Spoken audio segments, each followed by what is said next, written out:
மகர ராசி மெய்யன்பர்கள். இப்போ மகர ராசி மெய்யன்பர்களை பொறுத்த வரைக்கும், மகர ராசிக்கு அதிபதியே சனிதான்.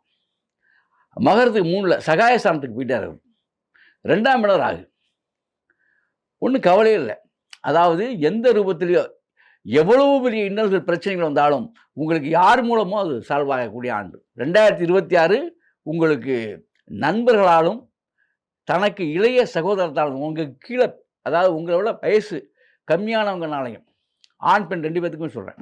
இவங்கனாலலாம் உங்களுக்கு சாதக நிலை ஏற்படக்கூடிய ஒரு அற்புதமான ஆண்டு இந்த ஆண்டு. அது மட்டும் இல்ல, உங்களுக்கு வந்து மகரத்திலிருந்து பார்க்கும்போது, நேரடியா வந்து குருவினுடைய அதாவது குரு நீச விடாது இருந்தாலும் கூட, உங்களுக்கு சகாய ஸ்தானாதிபதி இருக்க வேண்டிய இடத்துல சனியே அவரே போயிருந்துருக்காரு.